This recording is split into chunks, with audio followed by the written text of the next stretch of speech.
This football match is a reminder to most of these refugees of their life back in their countries. 23-year-old Hudhaifa is one of them. He and his family arrived here from Sudan's Darfur region almost 20 years back. They came to Syria hoping for better, but as the civil war continues, many of the refugees are having second thoughts. My family came to Syria when I was 5 years old. They chose Syria because it had very good asylum conditions at that time. But the situation was changed since the war. I hope to find an asylum opportunity in Europe or any other country. The UN Refugee Agency says persecution and conflict in places like Syria and Afghanistan raised the total number of refugees and internally displaced people worldwide to a record 65.3 million at the end of last year. At the unveiling of a new report, the UN High Commissioner for Refugees said the latest findings from the report were a call for action. Can I be quite provocative? There is no plan B for Europe in the long run.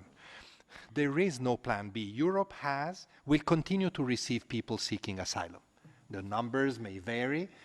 I do hope that they will be less. It means there's less problems. It means perhaps that there is more assistance provided to other countries to have these people on their soil, but it is inevitable. His statement comes after he cautioned European leaders that they needed to do more to coordinate migration policies and to combat negative stereotypes about it. But even against the backdrop of the World Refugee Day, Syria continues to face the worst humanitarian crisis in the world since World War II, with 5.6 million people displaced internally and a further 4.8 million Syrians seeking asylum outside the country. Leslie Marungu, CCTV. Right, well, let's discuss this further now with Richard Arts, who is the Chief of Mission at the International Organization for Migration in South Africa. He joins us now from our Johannesburg studios. Richard, a warm welcome to you. Of course, what's been quite startling throughout the day is this figure of 65.3 million people displaced globally. It's certainly a huge number. Just talk us through the key factors that have led to so many displaced people in what is essentially the perfect storm of displacement. Yeah, absolutely. It is the worst. Those are the worst figures that we've seen basically since the establishment of the UNHCR and after the signature of the Refugee Convention. The number has for the first time in history exceeded 60 million. At the end of 2014, we were looking at 59 million people. This year, 65.3 million people that are either refugees, internally displaced persons, or asylum seekers.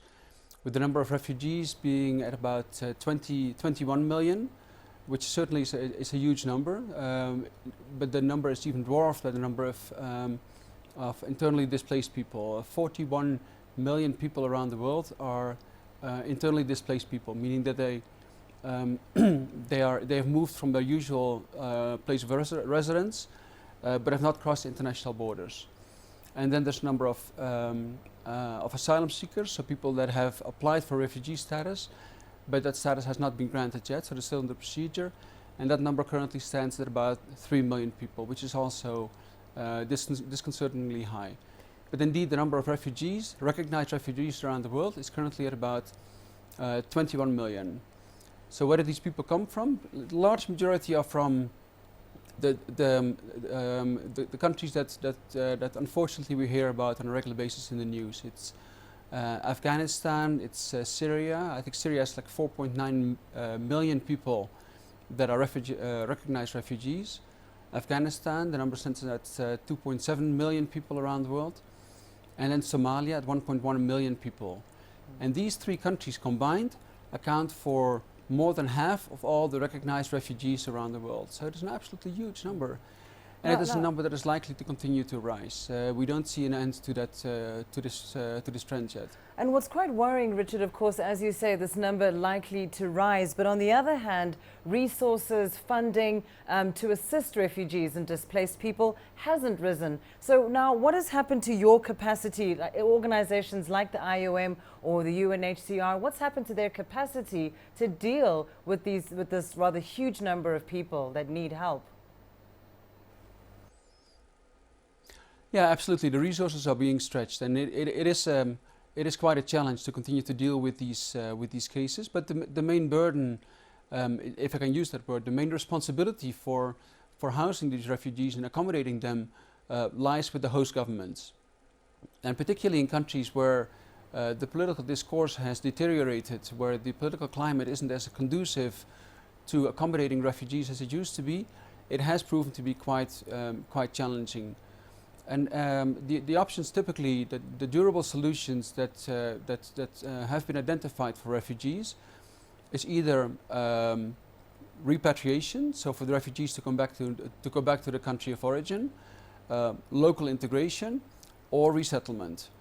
Now, if you talk about repatriation, just last year, I think the number of people that managed to go back to the country of origin, so the number of repatriations, was just over 200,000. So it's almost negligible. It is a big number, but in terms of the overall number of people that are displaced or that are refugees, it is a very small number. And why is that the case? It is mostly because many of these conflicts are protracted. They last for many years. If you look at Somalia, it's been in conflict or in turmoil basically for the last 30 years. Afghanistan, it's been in conflict for the past 40 years. And as long as that is the case, it is simply not feasible to return these people to the country of origin. We'll have to leave it there, I'm afraid, local Richard. integration with the political discourse. I do apologize. We'll have to leave it there. Richard Arts there speaking to us from Johannesburg, giving us an assessment there of the situation facing refugees on World Refugee Day.